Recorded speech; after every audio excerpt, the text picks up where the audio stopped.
Good morning, everybody. Welcome to over 300 individual online attendees today for the Mississippi Valley Lower Three Districts, New Orleans, Vicksburg, Memphis 2025 Virtual Small Business Industry Day. A big thank you for taking the time out of your busy schedule to join us today. I'm Dave Willis, Deputy of the New Orleans Office Small Business Program and your Master of Ceremony today. There again, a big thank you to everyone, to all the presenters you'll see today, the partners that support us. And we'd like to express our appreciation for making this event possible by a lot of people that you may or may not see today. First, I'd like to start off with Ms. Nesrin Vance. I could not do it without you. Thank you, thank you, thank you. But then it takes a team to make, it takes a village or a team to make things happen. In that vein, I'd like to tell Miss Ann Marrero, Mr. Cy Ellis, Miss Julia McDowell, thank you, thank you, thank you. Proceeding right on down, Miss Marlan Snodgrass from Mississippi Valley Division's Assistant Director of Office Small Business Programs, and from the Louisiana Small Business Administration, Miss Joanne Lawrence, Mr. Alex Banks, Miss Marjorie Ball, Miss Gerard Brooks. Then from our team with the APEX Accelerator team, a big shout out to Miss Cindy Carrier, Peggy Simmons, Hannah Lopez, Jennifer Richards, Colleen Boussard Perry, and Miss new participant with us, Miss Candace Myers from the Louisiana or Mississippi APEX Accelerator. Thank you, thank you, thank you. As moving on down, our coastal technical assistance partners, Paige Gisclair and Bridget Malbrough. Of course, we can't do it alone. Mississippi Valley as a division, we have many small business professionals out there. Miss Sherry Cordy and her team from the Memphis District, the Vicksburg District, Miss Demetric Irwin, our Rock Island representative, Mr. Troy Robbins and his team. For my St. Louis District, Miss Kelsey Jones, or Kelsey Daniels, thank you. And from Mobile, Miss Sonia Rogers and Miss Cy Simmons. From the New Orleans District, Mr. Vic Landry will be presenting later on today, as well as Mr. Gregory Anderson from the Vicksburg District. And then a big shout out to Lieutenant Colonel Collin Jones, no relation to our Jones at here, our Colonel Jones at the New Orleans District. He'll be for representing the Memphis District. And then from in the afternoon session, you'll have representative from the MVN Construction Division, Engineering and Programs and Management Division, two representatives from our operation folks. So that's the lineup. A big shout out to our supporters that help make this thing happen. There you go.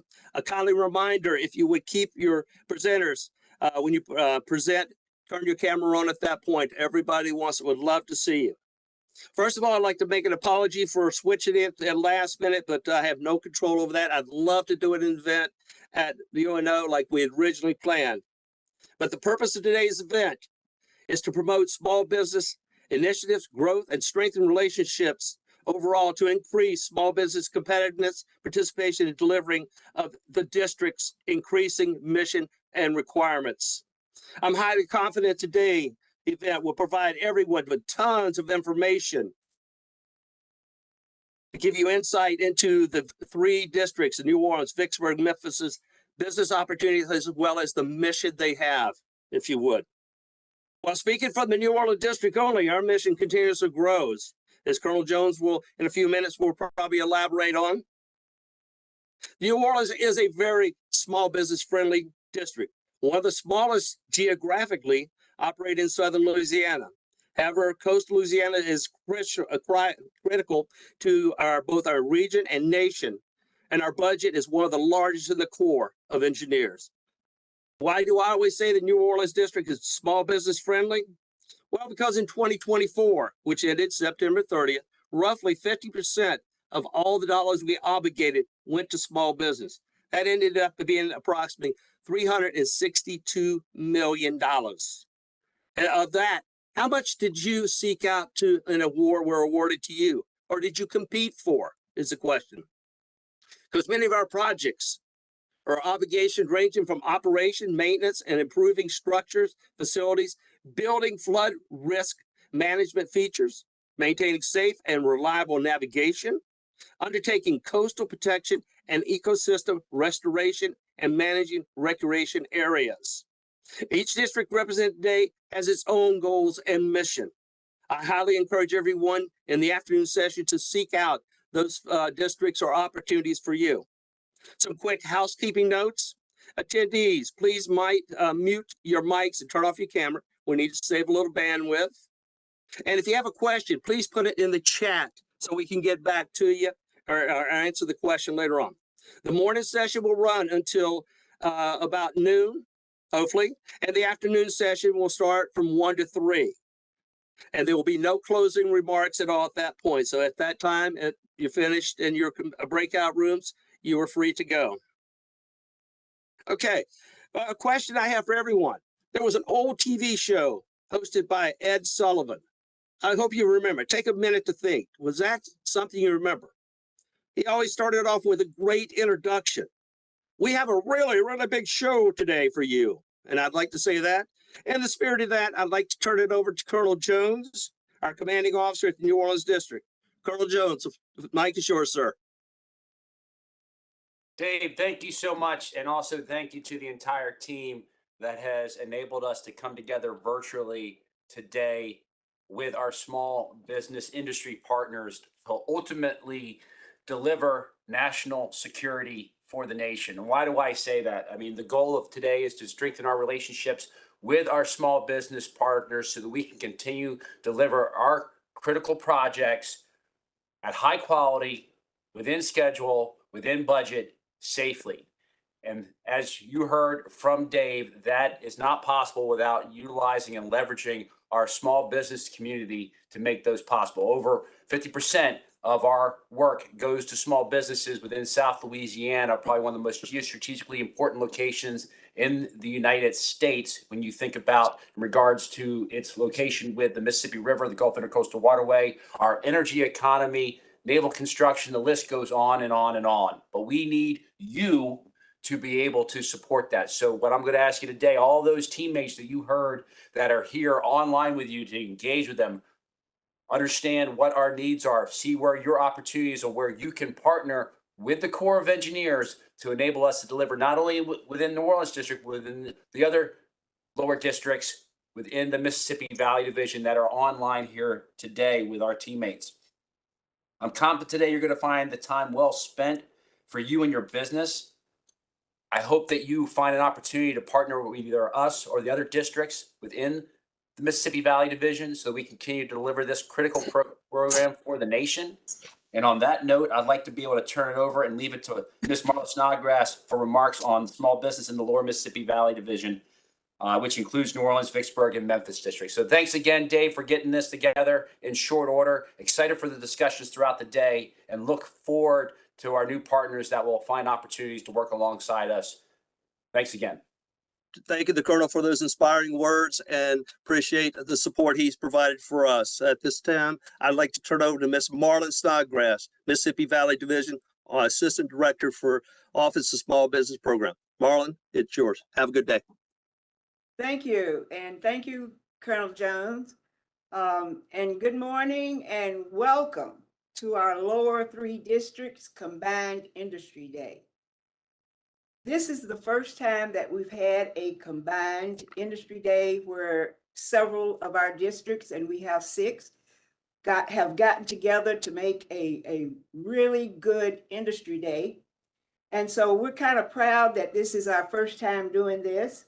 And we're very excited to provide this event to our industry partners to learn about our districts and the USACE Mississippi Valley Division mission.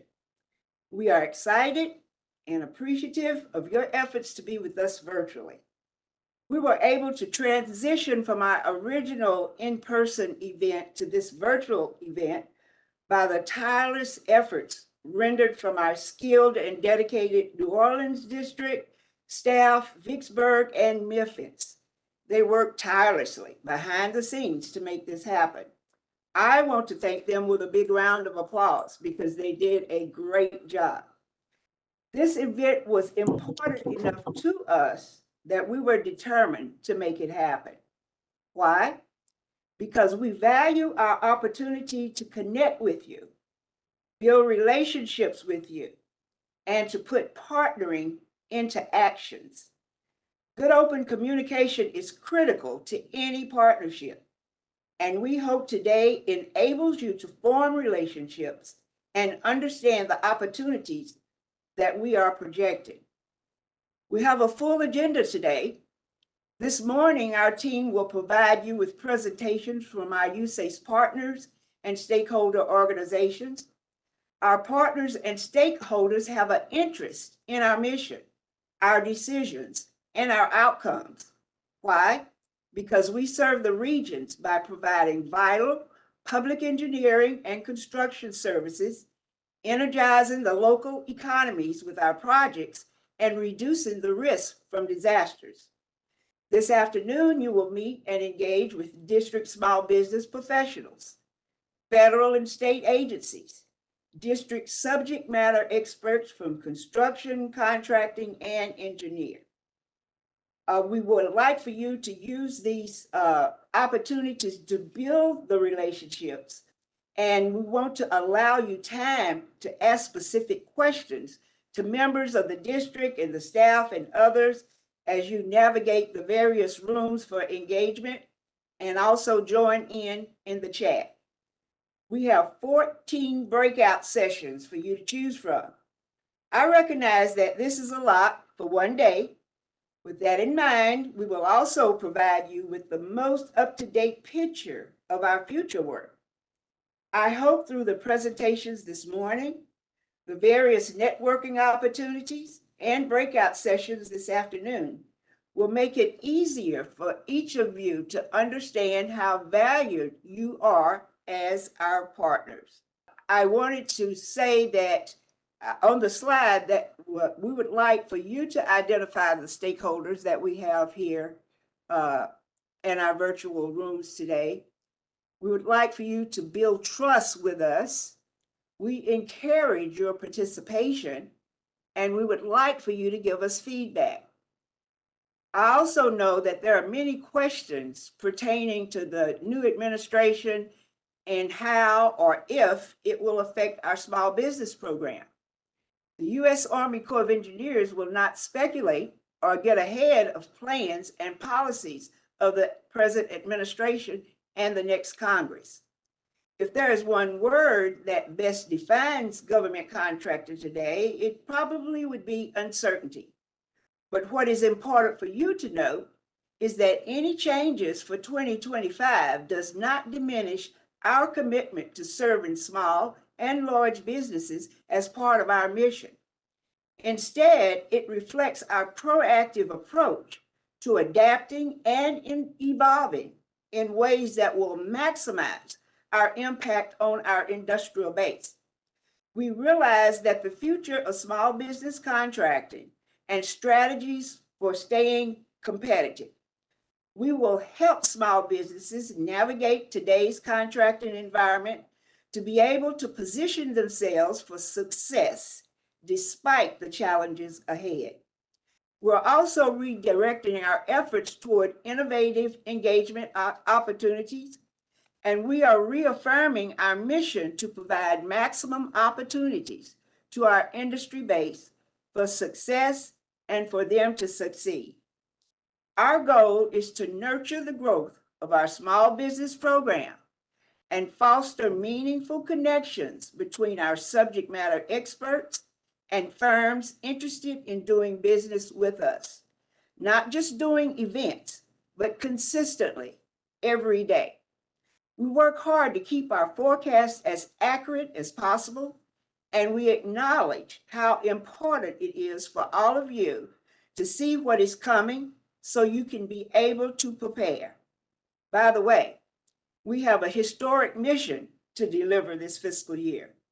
The U.S. Army Corps of Engineers will continue focusing on our mission to deliver vital engineering solutions with our partners to secure our nation, to strengthen the economies, and to reduce disaster risk. So I hope you have a cup of coffee handy and a notepad nearby, because we're getting ready to get busy. Thank you. Marlan, thank you ever so much for those kind words.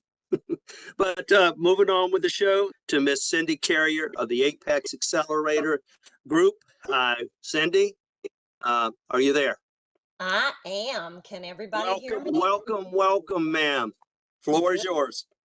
So, good morning, everyone. I'm Cindy Carrier with the Louisiana APEX Accelerator, and I'm the program manager for our organization. We've been in existence and housed at University of Louisiana at Lafayette for the last 38 years. So we've been around a long time. So this morning, I want to just provide you with an overview of our assistance services to assist your company. So you can switch to the next slide, Ms. Nez. So our mission is to serve as a bridge between the buyer and the seller. So the buyer is all government agencies. So that's local government, school boards, parishes, cities, that kind of thing. All states, not just the state of Louisiana or Tennessee or Mississippi that we're talking about today, but any state that you want to do business in, as well as the federal government. So our mission is to foster a diverse and resilient domestic industrial base. You probably already know, but our industrial base is shrinking. And so one of our missions from our funding source, who is the Department of Defense, is to grow the industrial base here in the United States. So we assist Louisiana businesses in selling their goods or services to the government or prime contractors, typically large prime contractors, through subcontracting opportunities. So we provide government contracting counseling. So one-on-one, it could be phone, email, personal, but it's one-on-one from our counselors to you as the business owner. And we assist small, medium, and large size Louisiana businesses. All our government contracting technical assistance is completely at no charge to you. And the reason is our funding comes from Department of Defense, the University of Louisiana at Lafayette, and the Louisiana Economic Development, or LED. Next slide, please. Okay, so who do we serve? We serve for-profit companies in our service area, which we are considered a statewide program. So we do provide services statewide. There is a regional program in the state of Louisiana that serves the 10 most northern parishes. And the program manager there is Dr. Gail Flowers, and her organization is called the Northwest Louisiana APEX Accelerator. So if you happen to be in Gail's area, no problem. We'll just refer you to Gail. And if companies call Gail from our territory, she just refers them to us. So we work very closely together.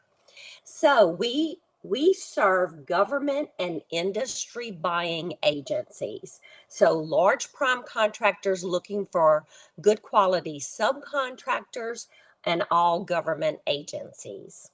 Next slide, please. Okay, here is our current fiscal year impact. Actually, I am beginning to work on our newest one, because you can see this one ends in 2024, but you can see that we helped Louisiana businesses by counseling over 2,700 clients, or what we call clients, large, medium, or small businesses. We held 65 training events. We assisted in securing 391 new small business entrants, that's to the government marketplace. And then total dollar value of awards that we assisted with is $649.5 million. And total number of awards, you can see that there, 6,441. And then the jobs created and retained is 13,801. So really good fiscal year, and hopefully this one will be even better. Next slide, please. Okay, here's how we are organized. We are broken out into territories. In Louisiana, of course, we're called parishes. So each of the counselors has their own territory or parishes that they cover. We have subject matter experts in all of our DoD goals or performance metrics that we're graded on. And we have office locations throughout the state so that when necessary, we can meet with you one-on-one. Next slide, please. Okay, so here's how we actually support you. We help you in determining your suitability for contracting, also securing necessary registrations. We assist you in getting what we call procurement ready. So when that right bid lead comes out or solicitation and you want to bid on it, we help you with that.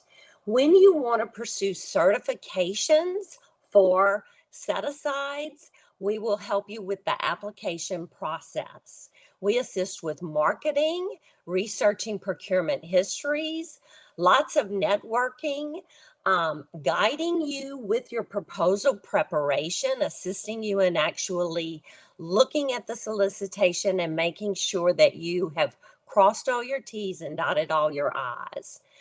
Resolving contract performance and payment issues. That's a big area that we help in because you want to get paid on time, obviously. Advising and audit preparation, and then research and development programs, what we call government innovation programs. That is a big buzzword right now that we're getting deeply involved, and that's SBIR, STTR, and white papers. And those have to do with research and development.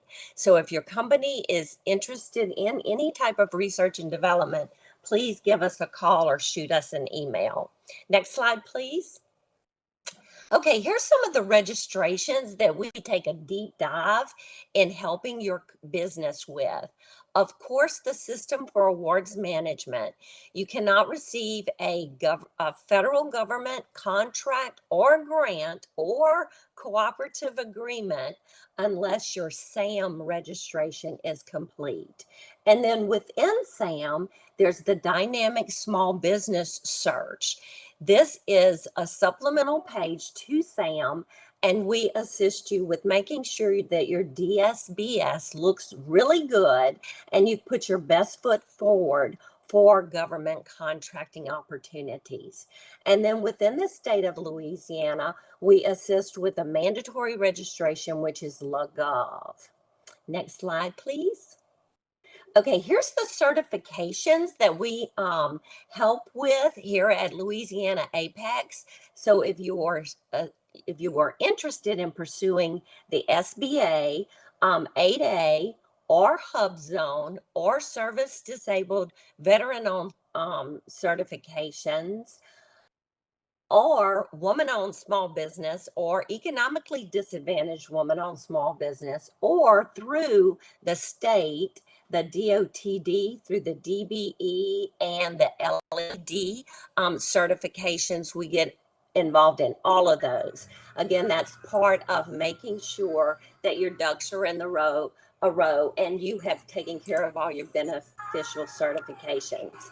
Next slide, please. So proposal preparation is a big part of what we do to assist your company when that right solicitation comes along and you want to bid on it. Next slide, please. Okay, contract performance and payment issues. We've talked a little bit about those already, but sometimes contract modifications come up. Sometimes there's issues with performance, so we can get involved with you on your behalf. And then, of course, payment issues, assisting you with wide area workflow and electronic invoicing and getting paid. Next slide, please. Education and networking. We do lots of this. As I've already said, we did 65 training events last year, and we are constantly doing more and more as we are asked to participate in training events such as the core, New Orleans, Vicksburg, and Memphis. Thank you very much. Ask us to present today. Next slide, please. Okay, so how do you become a Louisiana APEX client? Really simple. You can call our 800 number, or you can click on this link, and this will take you directly to a very easy, brief form to fill out. It's basically your contact information. And once you complete that, you are assigned to the counselor that covers the parish that your business is located in. Next slide, please. Okay, so here's our DoD goals. So each quarter, I am completing reports that basically tell the Department of Defense how we performed on the goals. Goal number 1 is to cultivate the defense industrial base and the government industrial base, so both federal, state, and local. Goal number 2, to increase the certification and applications for SDBs, HubZone, veterans, woman-owned small businesses, and also the DoD and SBA mentor protege programs. Increase awareness of and compliance with FOCI. We'll be talking about that in our breakout session. I hope you join us because we're going to be going over all of our goals and what they mean to your business and how we can assist you there. This is a big one, and Nez asked me to kind of focus on cybersecurity and our assistance with cybersecurity. So I've got a couple slides on that. Facilitate innovation.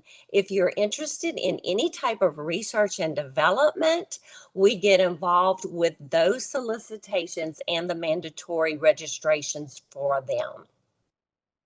We are asked by DoD to assist in strengthening the supply chain. Colleen Broussard-Perry in our breakout session will be talking about 2 programs that we're deeply involved in to strengthen the supply chain during our breakout session. And then capture market data in key industries. Next slide, please. Okay, so here is the cybersecurity information. You are going to see a new clause, if you haven't already, start appearing in the Corps' solicitation, not just New Orleans, but Vicksburg, Memphis, and all the other districts. Next slide, please. Okay. The clause has to do with NIST SP 800-171, and it basically says that you have to be in compliance with this clause. It says that you have to protect the confidentiality of controlled, unclassified information, or CUI. So defense contractors must implement the recommended requirements of the NIST SP 800-171. This NIST clause provides 110 recommended requirements to ensure that your data is protected. And the assessment is a self-assessment done by you as the contractor. Next slide, please.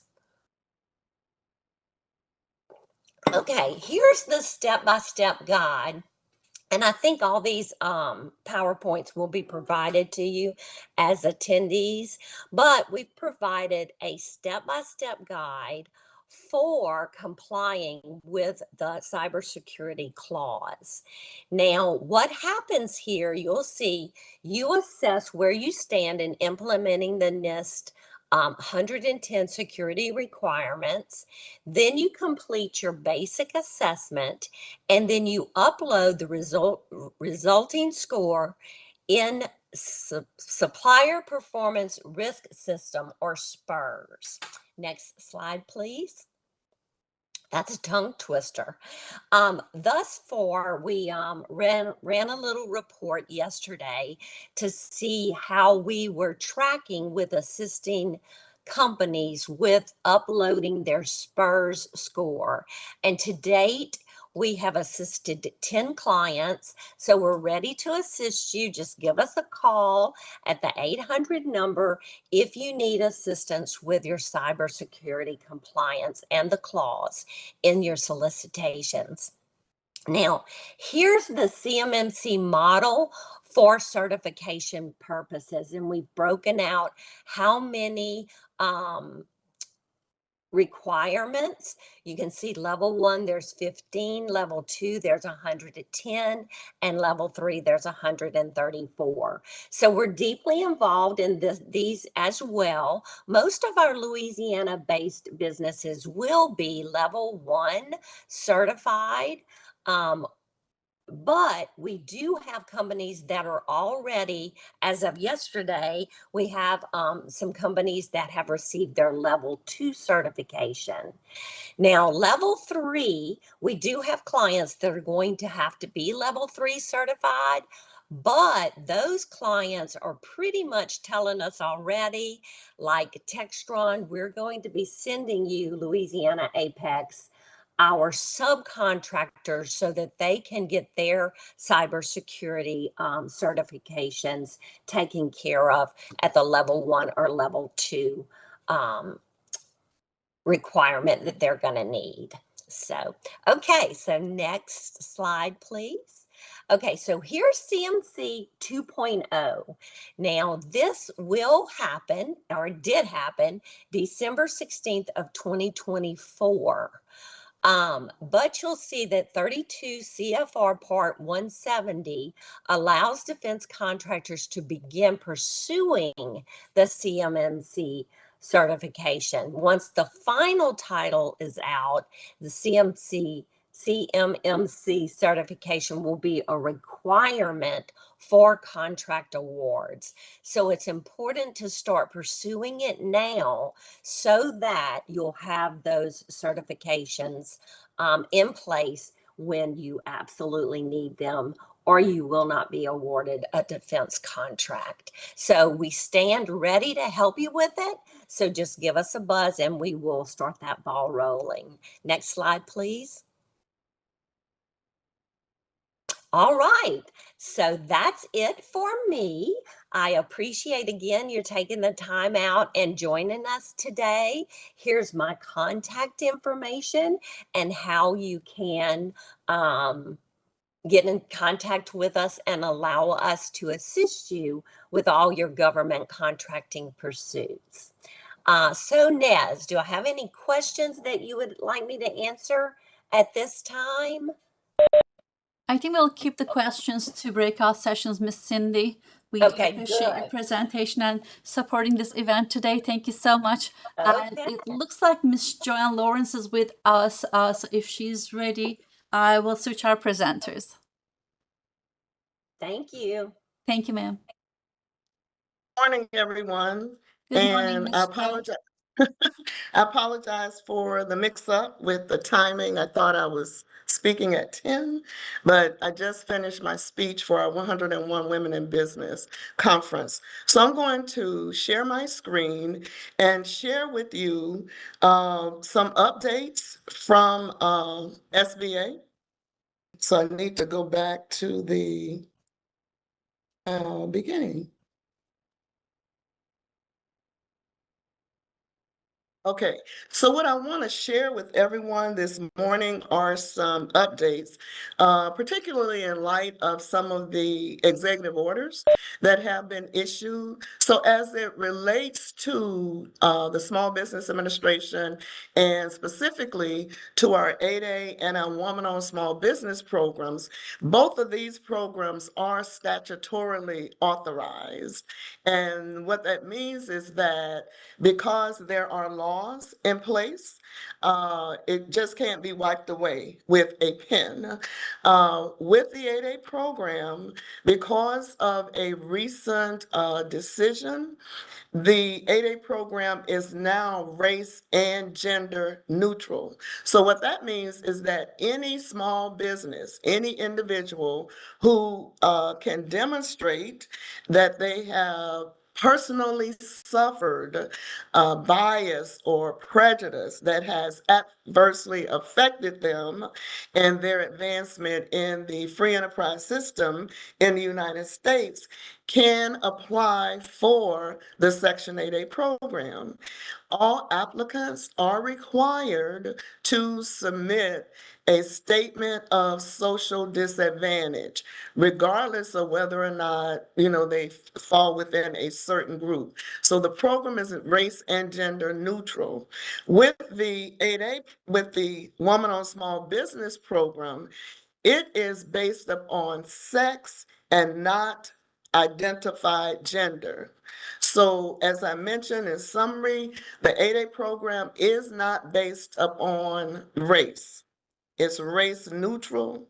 Any small business can apply, and for the Woman on Small Business program, it's based on sex and not identified gender. And always remember that these programs are statutorily authorized.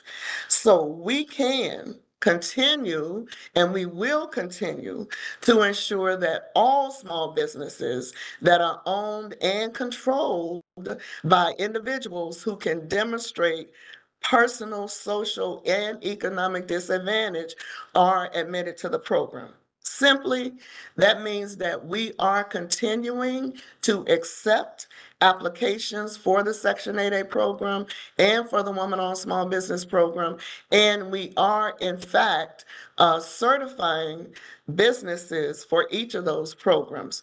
So, for instance, in Louisiana, right now we have 96 active 8A firms. And a report that we received yesterday on Women on Small Businesses, we have 259 women on small businesses that have been certified to participate in that program. And keep in mind that with the Women on Small Business program, in order to bid on any of those contracts that are set aside for women on small businesses or economically disadvantaged women on small businesses, you must be certified by SBA. And self-certification is no longer eligible for bidding on those contracts. You would apply via My SBA Certifications, which is certifications.sba.gov. And that's a platform that I'll talk about a little bit more about in a minute that SBA has developed, where you can use this one platform to apply for any of the certifications SBA offers. 8A, HubZone, Woman-Owned, Economically Disadvantaged Woman-Owned, and Veteran-Owned certification. We are still working with procuring agencies to award 8A contracts where appropriate. And of course, where appropriate means, what that means is that we make a determination that that firm has the capacity and capability to perform on that contract. So we're working closely with all of the federal agencies to ensure that the 8A program is supported with contracts. With the HubZone program and the Woman on Small Business program, just as 8A and Woman on are statutorily authorized, so is the HubZone program. So the HubZone program is race and gender neutral, and it is an empowerment contracting program that is designed to stimulate the economy in areas where there is high unemployment and low income individuals. Also to stimulate investments in those communities, because one of the criteria is that the business has to be located in a designated HubZone area. And Also, to stimulate the economy, at least 35% of the employees must reside in a hub zone area. As I mentioned, Woman on Small Business Program is based on sex and not identified gender. There is no race component to the Hub Zone program. And with the Hub Zone program, it is intended to promote capital infusion in the areas and also to promote long-term investments in those areas. Regarding our Women's Business Center events, because this is something, a question or an issue that was raised as to whether or not we could continue, the SBA district offices could continue to participate in events that are hosted by our Women's Business Centers. And yes, we can. And we have Women's Business Centers across the country. But in Louisiana, we have two, one in New Orleans and one in Baton Rouge. So if you are from another state, you can go to SBA.gov and click on your state and then request to see where your Women's Business Resource Center is located. The WBC events do not fall under the category of DEI, and our attending and supporting those events, is our support of our resource partners that we have. So with respect to 8A program updates, we've made some changes in terms of the allowable ownership percentage for non-disadvantaged individuals. And non-disadvantaged individuals are those who do not claim their eligibility or claim social and economic disadvantage status when an application is submitted. So we've increased that percentage from 10% to 20% for individuals in the developmental stage and 30% for individuals in the transitional stage. The developmental stage is the first 4 years of participation in the Section 8A program, and the transitional stage is the last 5 years. We have clarified our rules regarding negative control by minority shareholders. And by minority shareholders, we mean those who do not own the majority of the percentage in the company. So we've added to our language extraordinary circumstances, exceptions, because life happens. Someone may get ill, or they may have to take care of a family member, and that may reduce their ability of being able to devote their full time to the day-to-day operations of the business. And it may be necessary to allow a non-disadvantaged person who is an owner to assume control of the company temporarily. So we have updated our rules regarding that. Also, we've added that when it comes to those recurring contracts, that we are aligning our practices and provisions to be in line with commercial practices, which allows for the first right of refusal for those who are already performing on that contract.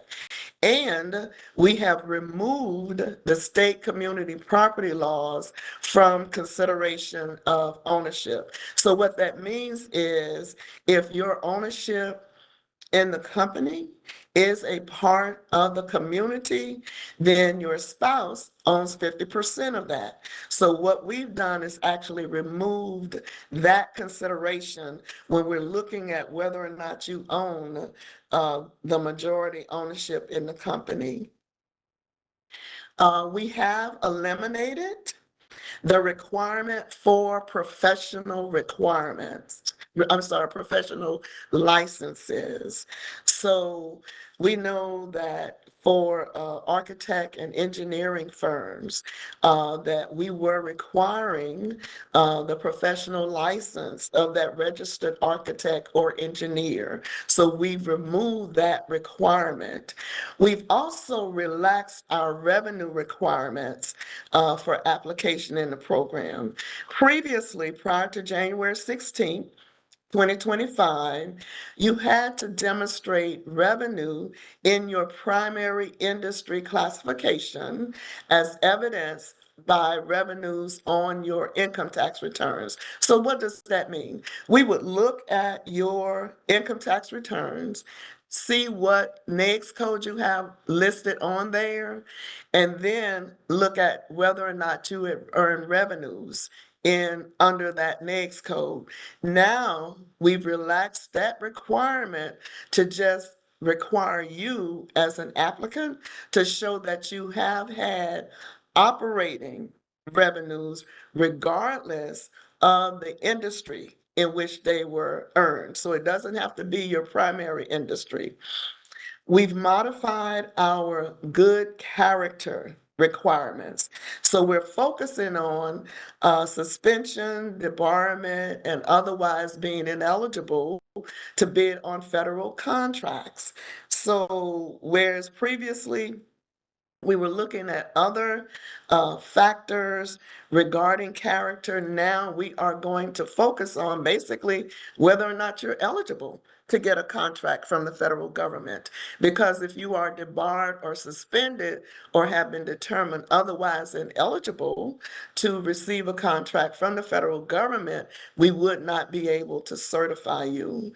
And whenever there's a change in ownership, this is after you are certified. We were requiring prior approval for that. And also, if you were proposing to pay more income to someone else than yourself, who especially is a another owner, you would have to get prior approval for that. Now, we only require that you submit that so that we can approve it prior to award of the contract.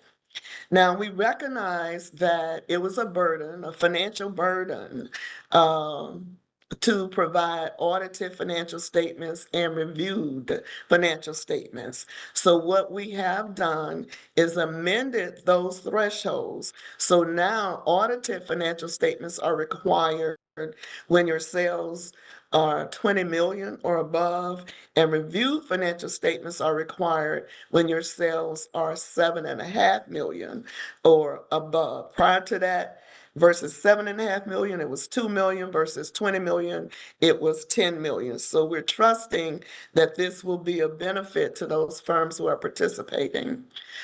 Regarding protesting orders that are being filled under multiple award contracts and for partial set-asides under multiple award contracts. So if anyone proposes to protest for either size and or socioeconomic status for a partial set-aside, or a contract that's or an order that's been reserved under a multiple award contracts, okay, then we are requiring that those protests be submitted within 5 business days of order award notification. So what does that mean? When you become aware that that award has been made, then you must submit your protest within 5 business days of becoming aware that that award has been made. And this is on order level protests under multiple award contracts.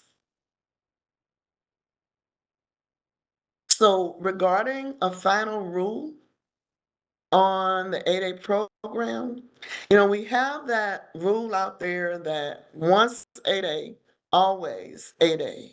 But our current regulations in the CFR provides that an agency may come to us and ask us to release a requirement for small business set aside.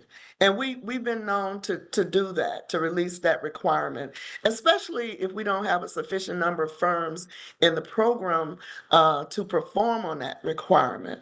However, when an agency amends a requirement or procurement that's currently in the 8A program and they are determining it to be a new requirement and they want to have it released, that would not be subject to a release. However, the agency must notify SBA that they intend to procure that contract, a follow-on or an existing limited competition they must notify SBA prior to that time. And we do have the right to appeal that agency's decision to remove that requirement from the Section 8A program. So now I would like to discuss with you the new SBA certifications platform. And this platform allows you to go in and apply for woman-owned small business certification and economically disadvantaged woman-owned small business certification. The 8A program, which automatically certifies you as a small disadvantaged business, the Hub Zone program, and the Service Disabled Veteran-Owned Small Business and Veteran-Owned Small Business program. So this is what that My SBA Certifications page looks like, the top portion of it. And you would access this through certifications.sba.gov. I want to call your attention to this section here where it says, should I apply? And it says, see if your business is ready to be certified. And you can click that Find Out button and it'll walk you through certain questions. However, regarding being ready to apply for certification, the only program that we have with a length of time in business requirement is the Section 8A program, and that's the 2-year rule. However, we want you to be ready to bid on contracts or to accept offers when you are certified. So this is what that full page looks like on My SBA Certifications. And if you click on each of these boxes here, 8A, Hub Zone, Veteran On, or Women On, it'll bring you to a page that provides you additional information on that program. But what I want to do right now is to walk you through the Should I Apply piece. So once you click that Should I Apply, it's going to ask you questions about ownership. The match deals with the industry in which you perform, which is your NAICS code, your North American Industrial Classification System code, your readiness. Are you ready to perform on contracts? The eligibility, it will ask you eligibility questions about each of the different program areas, and then you will get results that will tell you you may qualify for this program. So it starts with ownership. Of course, it's 51% unconditional ownership by U.S. citizens. We ask you for your sex and are you claiming social disadvantage status? That would apply to the Section 8A program. Then we ask if you are a citizen, because in order to qualify for any of the federal government certifications, you must be a U.S. citizen. And then we ask if you are a veteran. And as you respond, you will click Next. Now, the match. Do you sell what the government buys? And this is where you would enter your NAICS code. So if we have anyone on the line that provides products or supplies you will enter a NAICS code that begins with a 3. Because when the government purchases products or supplies, they have to purchase it under the manufacturing NAICS code. So that's why you want to enter a code that begins with a 3. So you will not enter a code that begins with 42, 44, or 45 if you provide products or supplies. This next section deals with your readiness. Are you ready to take full advantage of the certification programs? Basically, are you ready to perform on federal government contracts? First, are you generating revenue? Next, do you have a successful track record of delivering goods and services and delivering them on time and within budget? Can you invoice and receive payments electronically? So when you complete your SAM registration, the System for Award Management registration, you have to enter your bank checking account and your bank routing number. And this is what the government will use to pay you. So can you invoice and receive payments electronically? And we cannot cover the cost of your preparing a proposal, and there are no advance payments. So we ask, can you cover your costs of performing on that contract prior to receiving your first payment? Now, the government's not going to delay in paying you. What delays it is when you do not submit your invoice timely, or submit it properly, or submit it to the correct paying office. Next, do you own a small business located in the United States? The business has to be located in the U.S. and primarily do business in the United States. The next two questions deal with if you're located in a hub zone and whether or not 35% of your employees reside in the hub zone. And next, is your business registered in SAM? Because you cannot access the applications without having an active registration in SAM. Are you under the financial limits? This deals with the size standard. Are you a small business? Can you provide financial statements, balance sheet, and a profit and loss statement? And can you affirm that none of the owners or officers of the business are debarred or suspended by a federal entity, or and that the business is not debarred or suspended?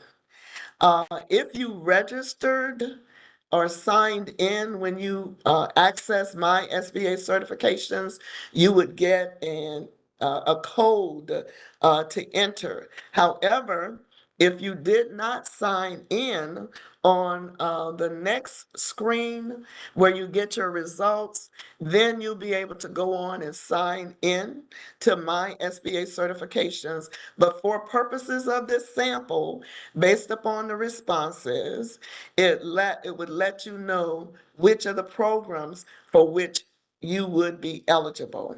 Next, you need to claim your business from SAM. You'll need your UE, which is your unique entity identifier, your commercial and government entity code, the CAGE code, the bank account number that you entered in SAM, and your employee identification number. And once you do that, ideally what you want would be the results to come back and you can claim your business. Now, this screen shows you all of the programs for which you are able to apply. Now, if you click on it at this screen, it will not take you to the application. As you progress through completing the application, completing some additional questions, you will get another screen that looks like this, and then you'll be able to click on that radio button and go on and submit your application. And next, I want to share some citizenship requirements for SBA loans. And this applies to our complying with Executive Order 14159 and It's called Protecting the American People Against Invasion.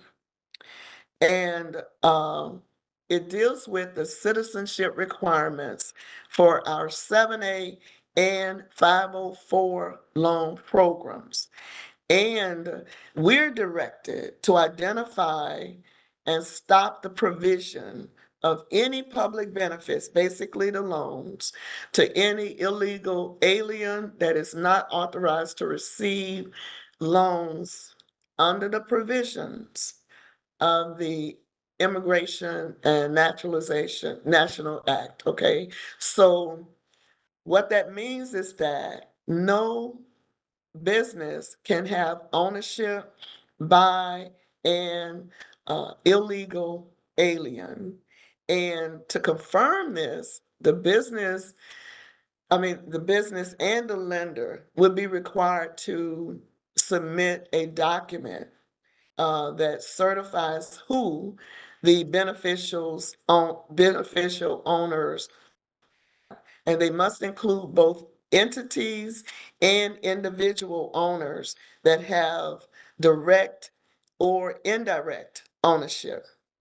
So ineligible persons include foreign nationals, those granted asylum, refugees, visa holders, non-immigrant aliens, those under DACA, and undocumented aliens who are in the U.S.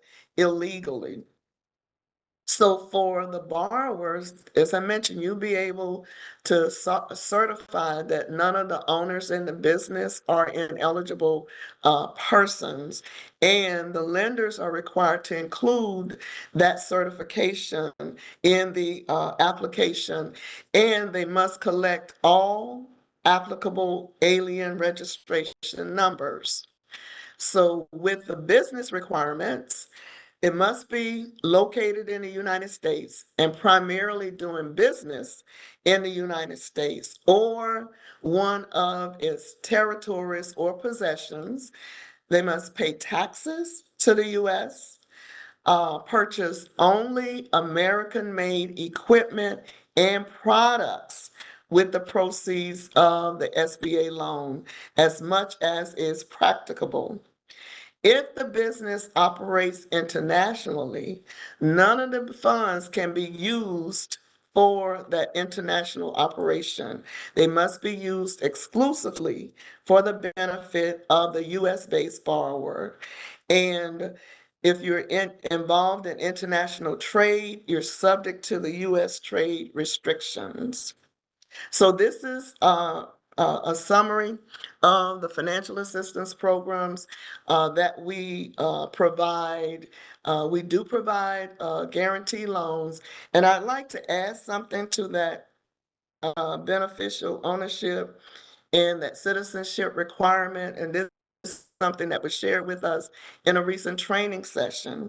Say, for instance, um, the business is owned 100% by a U.S. citizen, and that citizen is asked to put up their personal residence as collateral. If that collateral is owned in any part by a non-US citizen, the loan would not be eligible. It could be a husband and wife team, and they're asked to put up their home, and the husband owns 50% of that home, but he's not, or she is not, a US citizen. We would not be able to make that loan. So I know that that is a lot. And also just to share that we do have our working capital, our new working capital pilot program, where we can make loans up to $5 million, guarantee those loans. And then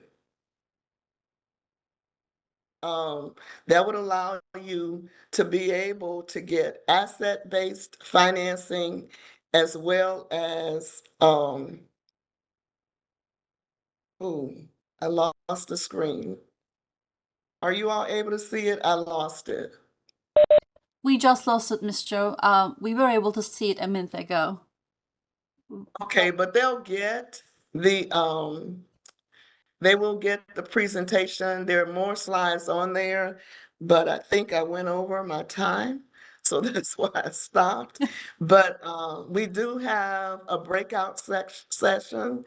Alec Banks will be in the room, and I will join him just in case anybody has any questions about any of the information that I shared. And I appreciate the opportunity. So thank you so much. Joe, we appreciate you so much to taking the time out, and sorry for the conflict time wise, but we moved rather quickly, and got to keep up with the Corps. We just move fast, and we got a big mission. As the Colonel talked about, you missed the Colonel, but I see a lot of hand clap, but you gave a lot of great information, updates to our small business community out there attending today. And like I say, the afternoon session, if you had a question out there, any attendees, please tune into the breakout session. Everybody should have got the how to get into their session by themselves. You've got to have that URL link to get in there. So there again, we appreciate you, and we're getting ready to move on. Thank you so much, Miss Joanne Lawrence from the SBA. Thanks, guys, and thanks for having me. I appreciate it. Not a problem. And I do believe our next person up is from Louisiana Coastal Technical Assistance Center, Miss Paige Gisclair. Miss Paige, are you with us? Yes, sir, I am. Can y'all hear me? You're just a tad bit low, ma'am. Oh, okay, let's see. What about now? Can y'all hear me? Lovely, lovely, ma'am. Thank you. Perfect. All right. Well, Ness, I just want to confirm you're going to be sharing the slides. Yes, I'll be able to share for you. Perfect. Awesome. Well, good morning, everybody. For those of you who have not gotten a chance to meet, my name is Paige Gisclair. I am the program director for the Coastal Technical Assistance Center, or otherwise called CTAC. So yeah, I'm just going to kind of go through our program, who we are, and what our mission and goal is as far as assisting businesses are. So it's very excited to be here today. Thank you to Ness and David and the whole team for just being so flexible with all the changes happening. We're excited to be here. So the purpose of CTAC, the Coastal Technical Assistance Center, we are a program that is supported and funded through LED, Louisiana Economic Development, as well as CPRA, the Coastal Protection and Restoration Authority. So we are a free service provided by the state to assist Louisiana-based businesses with opportunities related to coastal restoration and protection projects happening along the coast. So this program specifically is geared towards businesses that are based in Louisiana. So even if your main office is not based in the state, but you have a satellite office here, any physical footprint here in the state of Louisiana, we're able to help. So yeah, I'm going to kind of go through our services here in a minute, but just wanted to throw that out there. And if there's any more specific questions about that, I'm happy to answer that in our breakout session. So as far as coastal projects go, it's anticipated that $1 billion annually, if not more, is projected to be spent on Louisiana's coastal efforts under the Coastal Protection and Restoration Authority's master plan. So CPRA, if you haven't heard of them, is a state entity with the mandate to develop and implement and enforce their comprehensive coastal protection and restoration master plan. So this is like the state's guiding light to all things coastal. And so they recognized, partnering with LED, that even a modest increase of the in-share spending would have a really great and significant impact on Louisiana's economy.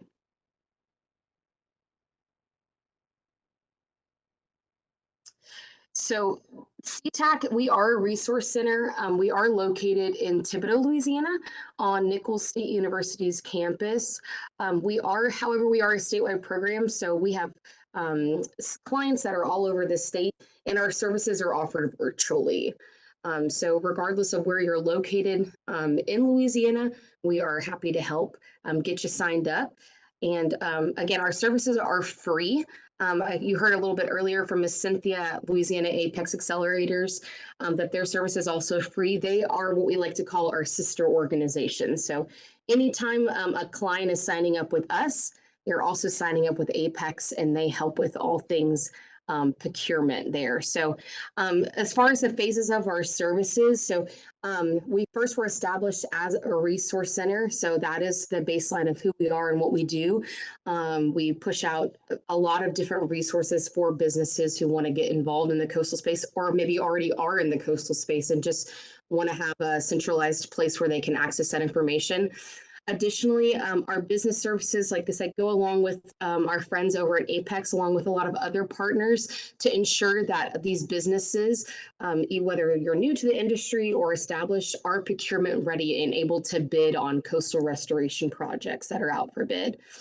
Additionally, we like to partner with our higher ed institutions and programs to ensure that we're addressing all of the workforce development needs throughout the state, figuring out who's needing to hire who, what programs are established that can help businesses be successful in anything coastal related. So that is another great thing we like to do. And then also just ensuring that trainings and certifications are well voiced to our clients that are available through SBA, APEX, and a variety of other agencies and entities. So that's what we have.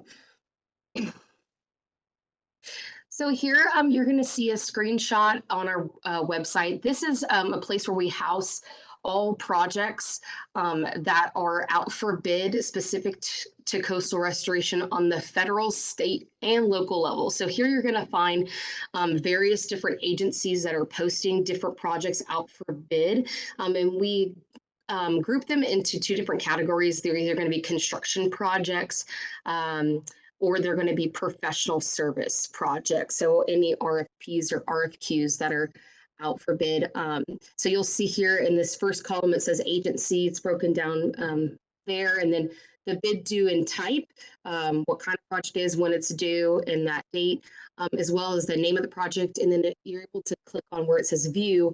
It's going to take you exactly to where that project was pulled from. So what we do in-house is we spend a lot of time searching for these projects, and then also our partners send us these projects to make sure that they're visible, posted in one place and in one location. So instead of you doing all the legwork of trying to find out where a lot of these projects are in-house, we've done that work and put it all in one location.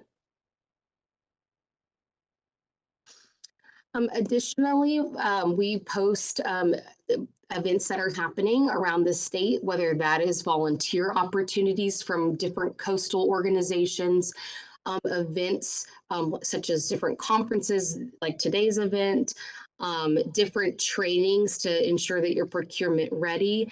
There's going to be a variety of different resources here that are going to, help you be successful in this space. Additionally, we have a resource page on our website. This is like a one-stop shop for all things as far as like coastal podcasts, just educational resources that our different partners have developed and created to help the public and industry understand the gravity and the weight of the coastal issues we're facing throughout our state. So having this foundation and framework for even people who are new to the industry, or maybe, like I said, are already established, this can be very valuable in that way.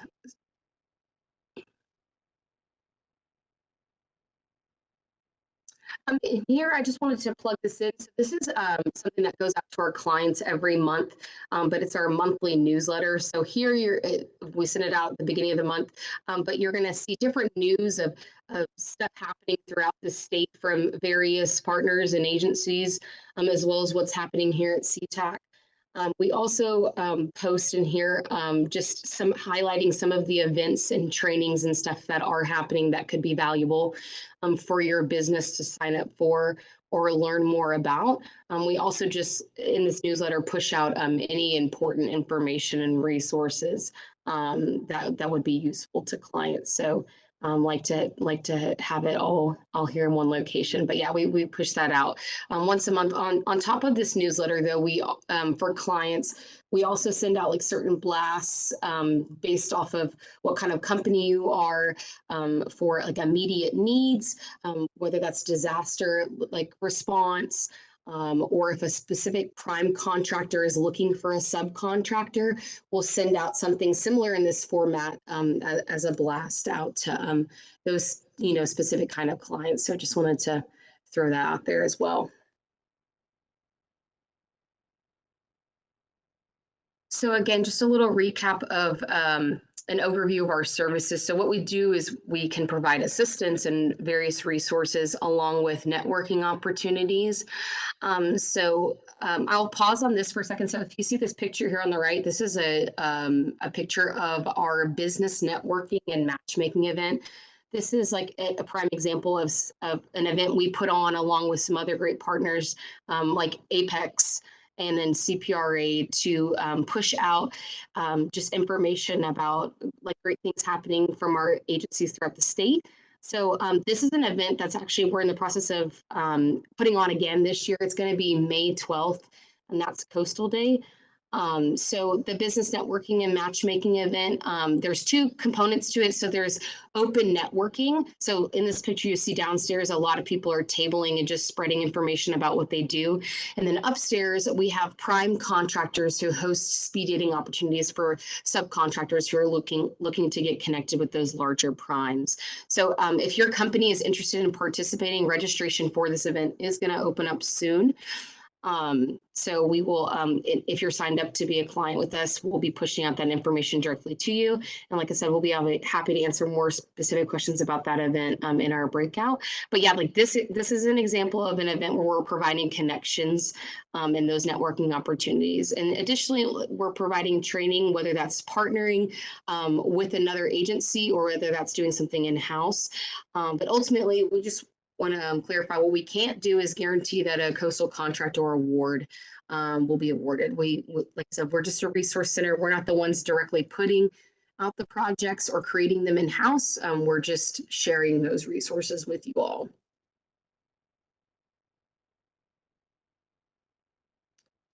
So I just wanted to touch on some new and improved services we started offering here in the last fall, and then we're continuing to just grow and implement. So our program specialist, Miss Bridget Malbrew, she's going to be in our breakout session later, but she does all of our face-to-face meetings with our clients, whether that's through Zoom or a phone call, but just checking in with you, seeing what your needs are as a company, how we can support you, guidance on the existing resources we do have, and ultimately just being available for whatever your needs are and connecting you with the right people.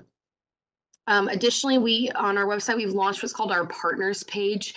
This is a spot where we've been able to highlight various coastal partners throughout the state and the great work they're doing, whether that's an advocacy group, the state agencies like CPRA, QIPRA, just a lot of different organizations that are either pushing out coastal projects or just doing great work throughout the state. So here you'll find their website, different valuable resources, and just contact information if you're wanting to get in contact with them. Also, another great service we offer for our clients is what we call client spotlights. So if you're a company that is already doing projects in the coastal space, we'd love to showcase that on our social media platform, as well as our newsletter. So once we get you signed up, if you're not already, we can kind of coordinate that and give you the opportunity to just be a shining light for the great work that you're doing through the state. And then also in a lot of these posts, we push out what that company is looking for as far as continued networking opportunities and what kind of companies they're looking to partner with as well to complete some of this great work. So lastly, our improved resources, I just wanted to highlight on that real quick. So in order to create more transparency in this space, we have created a coastal award results page. So this is something that is on our resources page and something we push out directly to clients and update quarterly. But this is an opportunity for us to announce or show who has won projects that we've directly posted out for bid, whether or not it's a CTAC client that's been awarded that project, or if it's a non-CTAC client that's been awarded that project. So just in creating more transparency in the space and just kind of tracking and seeing the trends of who is winning these projects, we thought it would be important to create a resource like that, to just showcase, who's winning projects and ultimately what different companies you can get connected with there. Like I had touched on that earlier slide, but like I said, I will reiterate it. Coastal Day is May 12th. Our friends at Louisiana APEX, along with SBA and some other agencies, are going to be tabling at this business networking and matchmaking event. So, we didn't get to see y'all in person today, but that would be a great opportunity for y'all to come out and join that event. That's going to be in Baton Rouge at the LSU Center for River Studies. I'm happy to answer more questions in our breakout session about the event and what that will entail, but highly would encourage you to come out, even if you haven't done any coastal work, but you're intrigued to see what this will look like. I think that attending an event like this would be very valuable. Again, I wanted to touch a little more on CPRA. So they put out every year what's called their annual plan. So this is the website actually to see what they're presenting to the legislature for the next plan. Public comments have been closed for that plan. However, that plan is being presented, here shortly, and this will be what they're planning to do as far as projects go in the next fiscal year. So that website is ap26.coastal.la.gov. I'm happy to help with anybody needing to access that too in our breakout session. Last event I wanted to mention is, if you weren't aware, there's an event or conference per se called State of the Coast happening. This is going to be held in New Orleans, May 20th through the 22nd. Registration is open to the public for this event. And essentially this is going to be a place to create awareness of the coastal issues that are happening, along with a lot of different agencies and speakers and, great things that are happening there. So I would encourage you to just, if you go to Google and type in State of the Coast, it'll take you to all the website and information for what the lineup and everything's going to be. I think they just pushed out the agenda. So if you search that, we can get you connected there. We'll be tabling at this event also, so if you're able to make it out, we'd be happy to see you there. Apologize for the wording being a little weird at the bottom, but this slide is just an example of different businesses and services that are needed in the coastal space, as far as what's needed on specific projects that are out for bid. What people are looking for as far as prime contractors are looking for when it comes to subcontracting, but then also just different work that is needed in order to fulfill these projects. So yeah, I just thought it would be important to put something out right here, just for you all to see. Sometimes people think, coastal projects are in this box of, it looks like, I have to be a dredging company to complete these projects, which those are great, but there's also other services that are needed in order to complete these great projects. So if you're just on the line or on the fence of knowing if it would be beneficial for you to stay connected in this space, it was just an example of some businesses and services that are needed. So you might be wondering how to sign up. It's very simple. Like Ms. Cynthia said, it's a website for us, just like it is for them. If you go to louisianactac.org, it's going to take you to this page.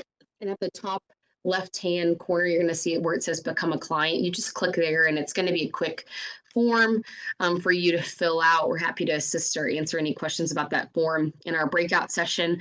But yeah, it's our services again are free, so there's definitely not a con to signing up. You're able to stay connected to all the resources I talked about today, and as companies who are wanting to grow and be successful, I think this could be a great new opportunity for you if you aren't already plugged in there. So yeah, I would encourage you to sign up and become a client. It's free. Again, we can't say that enough. But yeah, we're happy to help and assist you in any way we can.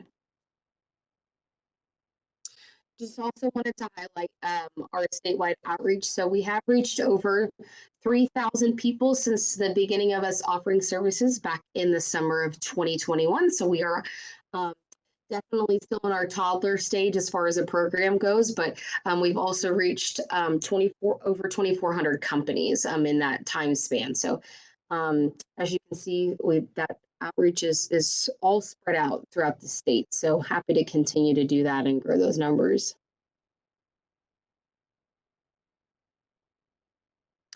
So today, as of March 24th, we have 224 clients. So this is companies that have signed up to receive our services and that we've been able to help. So you could be one of those next clients. And then also in our, as far as CTAC client contracts, so coastal contracts awarded for 2024, it was over $281 million of contracts that were awarded to our clients. So very excited about that. And I think with that number, it tipped us over $500 million since the beginning of the program launching. So that's been very exciting and happy to see us continue to be on a great scale for growth.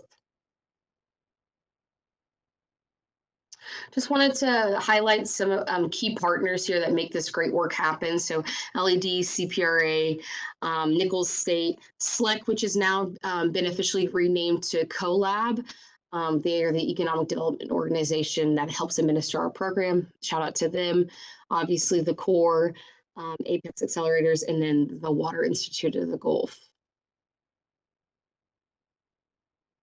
And so here's our website and then my email. If you have any specific questions for me, happy to answer there. Or like we said earlier, you're happy to join us in our breakout room. And yeah, thank you so much for letting me present today. Ness and David, very excited for all the new clients. Paige, thank you ever so much for that great information. As I like to say, it doesn't matter the color of the money, there's money available. And I was noticing for 24 between what the state did and what we did, just as one agency, Core New Orleans, was over $500 million of opportunity was out there. So I hope everybody listening looks at it as another opportunity. We'd love to take everything and work on everything, but we can't do it. That's why we depend on our partners. And by the way, we'll see you in Baton Rouge. By the way, Ness and I will be there. How's that? Awesome. Sounds great. Now we're getting into the meat of the sessions. What is the district's up to? So starting us off is our own New Orleans District, Mr. Vic Landry, which is Assistant Deputy District Engineer for the New Orleans District. Mr. Landry, the floor is yours, sir. Thank you very kindly. Thank you, David. Appreciate that. Good morning. Vic Landry here. Good morning, everybody. Pleasure to be here with everybody and share some of our good story. Essentially, the big thing is over 300 partners and friends on this call. We've done a lot of good things together.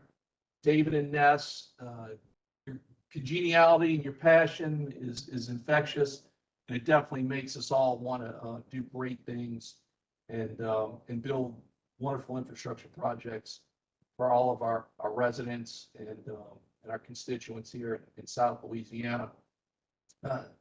Colonel Jones gave us a good introduction this morning and kind of hit on some of the high points. Geographically, we're a small district. We spend a lot of dollars building a lot of big projects across South Louisiana. So anyway, small business has really a strong proven track record of success here in the New Orleans District. Our mission and program is big, and without small business, we really couldn't get things done. We really have a plethora of work ongoing and forthcoming, so please participate in our breakout rooms. Let me just grab my list and chat a little bit about all the projects we've got coming up for award this year.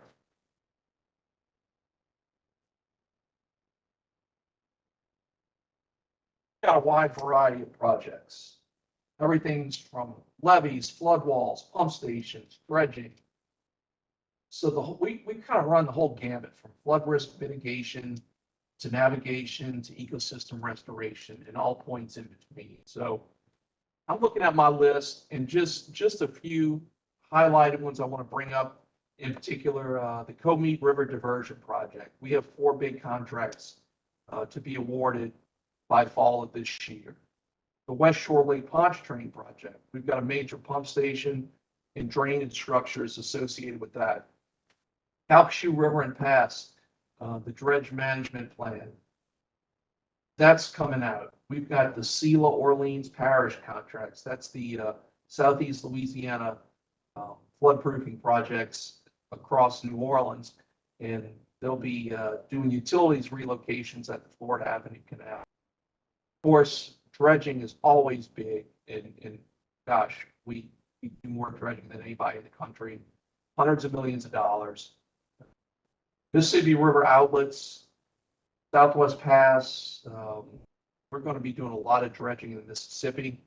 Chaffalaya Basin levee projects. We've got the levee list coming up for levee projects that are funded. And then we have some clearing and snagging projects coming up. So, I mean, everything from A to Z and all points in between. But last year, just to give you a sampling, we obligated over $1 billion, and we intend to do that again this year. 1.3 billion, I believe, was our number we had last year, and our goal is another 1.3 billion. So, look, we're intending to hit the billion with a B goal. To help to do that. So typically we average about 50% of our dollars go to the small business program. So it's a big deal. It's a big thing in which you guys do every day. Helps us achieve that record of success and mission success. And I got to tell you, over the last 2 decades, I've collaborated with many of our partners online today. We've built a lot of big projects, collaborated, and I always say, look, if we can do the 3 C's, we're poised for success. So let's do it early and often, and that's communicate, collaborate, and cooperate. We do that, we're destined for success, and all we're going to do are great things. So all I can do is ask you to participate. And I'd like to open this up to some questions. I want to keep it brief, but I'll have my team online this afternoon after lunch in the rooms to take questions and answers, and we'll hit on a lot of the projects I talked about. So we'll have project managers, operations managers, engineers from engineering division. So we're going to have sort of a good sprinkling of New Orleans District reps there to talk, answer questions. So before we go to this afternoon, how can I help you guys? What do you need? Are there any questions I can answer for you? And let's open the floor to some questions. Hey Vic, it's Tom Dennis. If you can hear me, Hey Tom, how you doing? man, I miss seeing you. It's been a really long time. Absolutely, my friend. Hey, let me ask you, and maybe this is for the afternoon sessions, but do you have any visibility on where you need support from AE, planning or design type stuff? Absolutely, Tom. As you know, we've got so much work. It's physically impossible for us to accomplish all the design targets we have. So, of course, we are AEing out design work to firms. So that is happening. I know Lori Wingate is going to be online this afternoon talking about it. But yeah, Tom, we absolutely have work. So, don't be a stranger. And as a matter of fact, I know today, this afternoon, hopefully it's not a big conflict, but the SAME, ASCE combined golf tournament is going on in New Orleans. And people told me they're going to be calling in from the golf course that, a lot of our partners that participate and do work for us. So absolutely, Tom, would love to see you pop in soon, but yeah, we've got work out there, and we'd love to see you guys soon. Great. Thanks, Vic. You're welcome.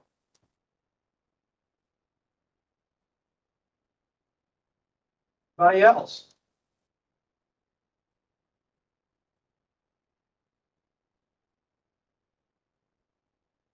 Well, Hi, thanks, everybody. Victor Medina. Sorry, Vic. I'm also named Victor. And I was wondering, what are your top 3 hot ticket items right now, if you could name them? Wow. So I'd say the top 3 right now, as far as what I would call mega projects, I would say the West Shore Lake Pontchartrain project, the Comeet River Diversion project, and probably the Morganza to the Gulf project. Those are all 3 under construction in phases, but also, you know, we've got the future IHNC lock replacement project coming, and that's going to be huge. But then again, we've got all of our other smaller projects. Hope that helps, Vic. Thank you. You're welcome. Mr. Landry, we have one in the chat. It says the projects that you listed will be ready to bid out to construction, or are there any that need to be designed? So we've got projects, all the forthcoming construction contracts I mentioned, those are all designed and will actually be bid this year. But we've got a lot of other work on the board, so to say. So we definitely have design work. An engineering division is driving that train, and they can shepherd any questions this afternoon. So I encourage people to please reach out this afternoon.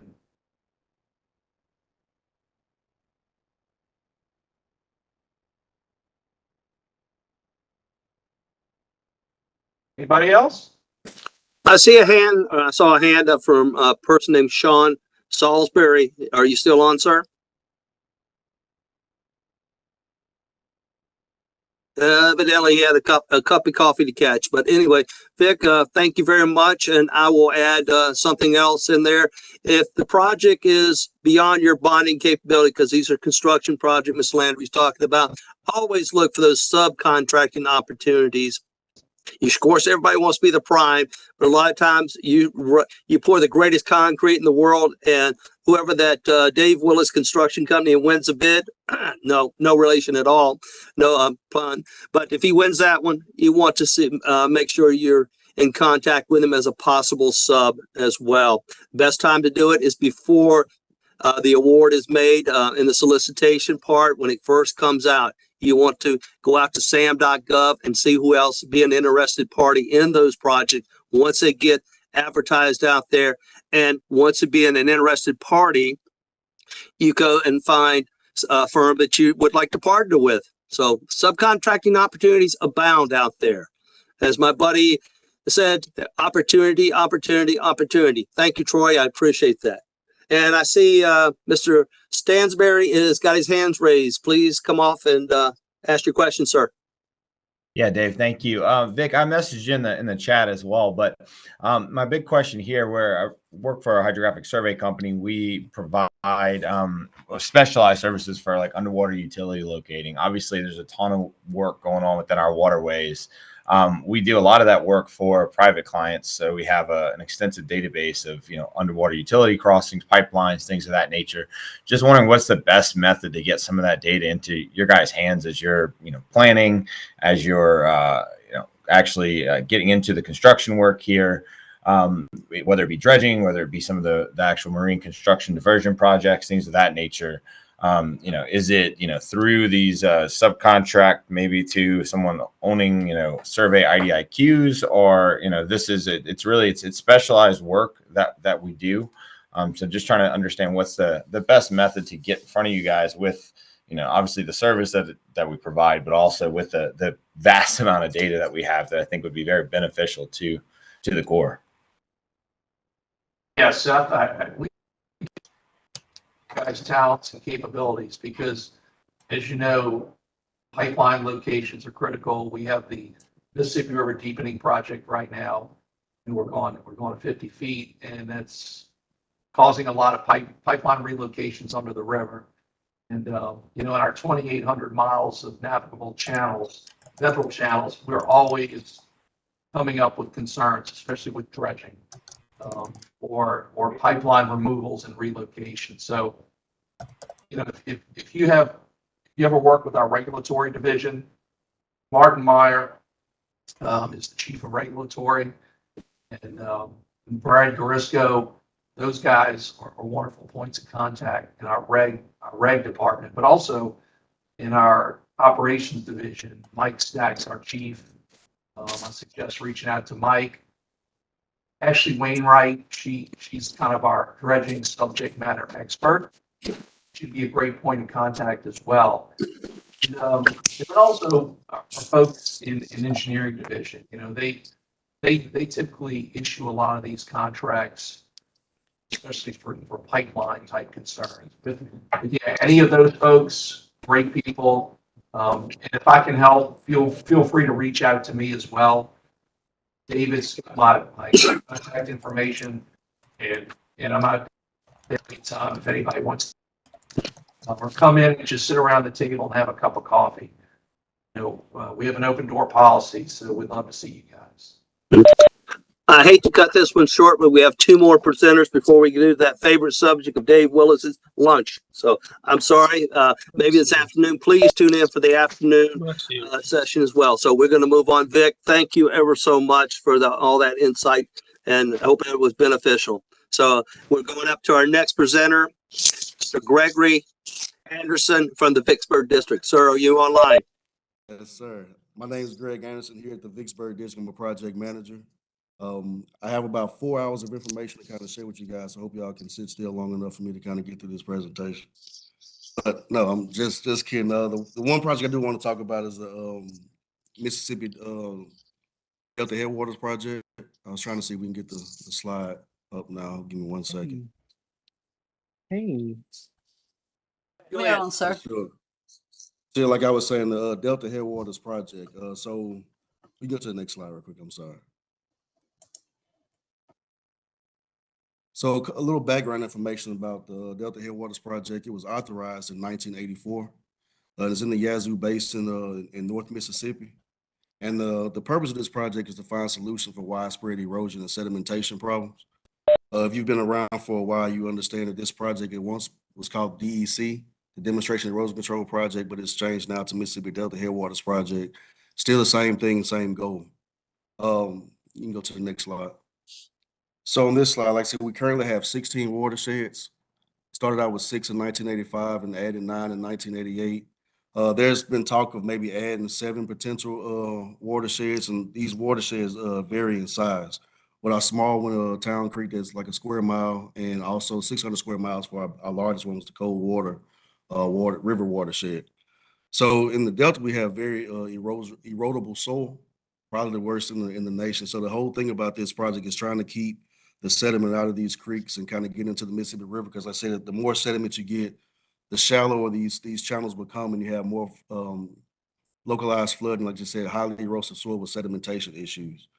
So the kind of the way we kind of get these projects started, I take a team out and we walk these creeks and try to, I guess, document problem areas. And we go out and we put all these in our database, so we'll know exactly where these problem areas are. So we are able to get funded. We kind of come and tend to these. Also, we have stakeholders or non-federal entities that may give us a call and say they may be having some potential sedimentation or flood issues. And a lot of these areas too are deal with farmers. So the big thing for them is to try to keep their land. So it's a win-win situation, because I say preserving their land as well as keeping sediment out of the creeks is very beneficial. So over the years, since about 2000, we have a total of over 550 structures that we've installed since 2000. So I said, it's a great program, great projects. And like I said, we get to get involved with different stakeholders, and we really get to see a difference in the Delta. So next slide, please.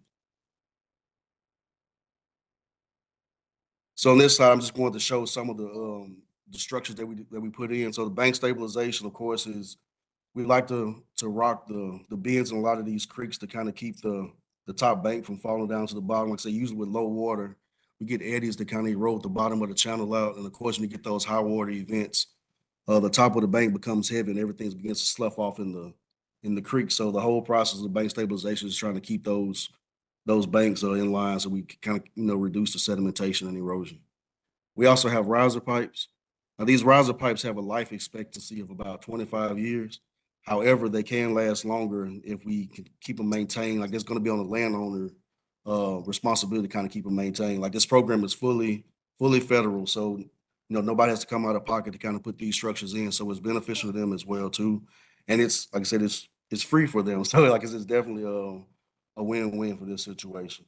Can I get the next slide? We also do low drop grade control structures. Now, the typical ones you kind of see here, we're kind of getting away from those because we've met with Mississippi Department of Wildlife and Fisheries. And a big problem with this is trying to get the fish and everything, or fish passage. I'm sorry. Oh, I bet somebody must have had a hot mic. I apologize. So I guess the thing we're trying to do now, instead of getting away from these old structures, is we're doing little check dams, kind of like little weirs. They're about 4 feet in height, with a 1-on-4 slope on the up end stream and a 1-on-20 on the downstream edge. And like I said, this is just kind of helps us with fish passage throughout some of these structures that we're starting to install now. Next slide. We also do box culverts. This is trying to prevent head cuts that kind of work upstream, and usually they are toward bridges or different crossings. But this is also a way that we try to keep head cuts from moving up the creek and causing erosion on those ends. So we just keep eating out, and like I said, trying to keep the sediment out of the creek is the main objective. Next slide, please. So another program is the J. Bennett Johnson Waterway. So we do have a project that we have going on for this one. It's the J.H. Overton Locking Dam 2 on the Red River. So we have a situation where there's an eddy directly in front of the navigation channel to the lower approach. So it's kind of causing issues for the barges to be able to get through the lock. So we've been doing different kind of modeling and trying to figure out the best solution for this, but this should be a project that we're working on that should come out before the end of this FY. So we have a lot of great opportunities here with DHP, JBJ. We also have some Upper Yazoo projects, MRL, support for others, and we'll be able to talk about all those projects in the breakout sessions. Like I look forward to hearing from a lot of you. If you have any questions or comments, I look forward to talking to you in the breakout session. So that's all I have here. Thank you ever so much, Mr. Anderson, from our sister district there. We appreciate you guys up there. And like the Colonel talked about, we are one of the lowest or smallest geographical, but we're the mightiest. But we team with the Vicksburg and Memphis District as well to get projects done. But for you online, it's opportunity, opportunity, opportunity. For sure. Memphis is not that far. Memphis is not that far, and they can use all the help like we can use all the help down here to meet that mission and those small business goals. So thank you, sir. Appreciate that. And looking for the afternoon session breakout for everybody. I hope you have everybody come visit you. How's that? Yeah, for sure. I enjoy it. Thank you for having us. All right. Sounds good. All right. We're going to move on to the last one currently that we have on schedule. Lieutenant Colonel Collin Jones. And like I said, no relation to our district commander down here. Are you on, sir? Hey, good morning. Yeah, I'm on. I just hopped on. Yeah, absolutely, sir. Nice mic check as well. So the floor is yours. Sir, would Great, you like me thanks. to share the slides for you, or would you like me to make you a presenter very quick? If you want to share the slides, that might make it a little easier. Okay, I have them ready. We'll just continue then. Thank you, sir.